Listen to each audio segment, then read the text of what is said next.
কুষ্টিয়ার মিরপুরে কোরসা ইউনিয়ন ভূমি অফিসের সামনে বিএনপির ৪৭তম প্রতিষ্ঠাবার্ষিকী উপলক্ষে বিশেষ কর্মসূচি অনুষ্ঠিত হয়েছে। এতে নেতাকর্মীরা দেশ ও জাতির কল্যাণে সংগ্রামের শপথ গ্রহণ করেন। বিস্তারিত দেখুন মঞ্জুরুল ইসলামের প্রতিবেদনে।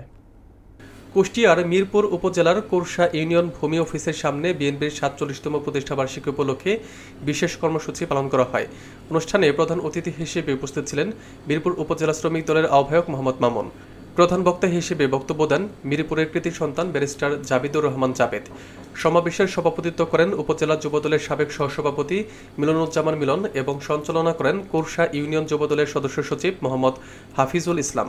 এতে মিরপুর উপজেলা বিএনপির সভাপতি আব্দুল্লাহ আল মামুন, সাধারণ সম্পাদক মোহাম্মদ মোজাম, উপজেলা কৃষক দলের সদস্য সচিব আব্দুল খালেক, পৌর যুবদলের আহ্বায়ক ও অন্যান্য বিভিন্ন ইউনিয়ন ও ওয়ার্ড পর্যায়ের নেতৃবৃন্দ উপস্থিত ছিলেন। সমাবেশে নেতৃবৃন্দ দেশ ও জাতির কল্যাণে সক্রিয় আন্দোলন ও সংগ্রামের জন্য প্রতিজ্ঞা পুনর্ব্যক্ত করেন। কুষ্টিয়া থেকে মোহাম্মদ মঞ্জুরুল ইসলাম জানিয়েছেন, কর্মসূচি ছিল শান্তিপূর্ণ ও উৎসবব্যঞ্জক, যা স্থানীয় নেতাকর্মীদের মধ্যে উদ্দীপনা সৃষ্টির সঙ্গে দেশের উন্নয়নে সক্রিয় অংশগ্রহণ নিশ্চিত করার লক্ষ্য নিয়ে আয়োজন করা হয়। ব্যারিস্টার রাগিব চৌধুরীর অঙ্গীকার মিরপুর ভেড়ামারাকে একটি মডেল এলাকা হিসাবে পূর্ণাঙ্গ মানুষ হতে হলে কিন্তু তার সবই থাকতে হবে, ঠিক তেমনি বিএনপি হতে হলে কিন্তু তার সবকিছু থাকতে হবে, প্রত্যেকটা অঙ্গ সংগঠন কিন্তু থাকতে হবে। আমাদের স্বাধীনতা যুদ্ধের সময়, স্বাধীনতা যুদ্ধ পরবর্তী সময় আজ পর্যন্ত কিন্তু স্বাধীনতা যুদ্ধের বিরুদ্ধে তারা গিয়েছিল এবং হাজার হাজার না লক্ষ লক্ষ মানুষকে তারা মেরেছে, সেইটাও কিন্তু তারা স্বীকার করে না। এই দেশের স্বাধীনতাই তো তারা স্বীকার করে না। আমার প্রফেশনাল সিনিয়র, আমার স্যার, শ্রদ্ধাভাজন ব্যক্তিত্ব, উনি অত্যন্ত সাদা মনের মানুষ। হয়তো আপনারা জানেন, আমার চেয়ে বেশিও জানতে পারেন, আমি হয়তো কম জানি বা আমি জানি। ব্যারিস্টার রাগিব চৌধুরী সাহেব, ওনাকে আমরা চাই এই মিরপুর ভেড়ামারা আসনে ভবিষ্যতে এমপি হিসাবে আমরা দেখতে চাই।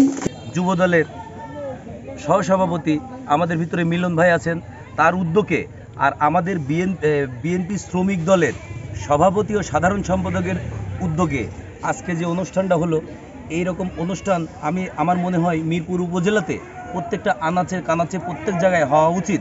এবং ব্যারিস্টার রাকিব চৌধুরী আগামী ধানের শীষের গান্ডারি এবং মিরপুর ভেড়ামারা মাটি ও মানুষের নেতা, তার পাশে থেকে আমরা রাজনীতি করতে এসে আমাদের মনে অনেক তৃপ্তি এবং আমাদের মনের কাছে অনেক ভালোবাসা পোষণ করি সবাই। ব্যারিস্টার রাগিব চৌধুরীর নির্দেশনায় আমরা আজকে প্রোগ্রামটা করেছি। এই প্রোগ্রামটাকে সফল করার জন্য আমাদের কোরসা ইউনিয়নের যুব দলের সকল নেতৃবৃন্দ শ্রম দিয়েছেন, তাদেরকে আমি ধন্যবাদ জানাই।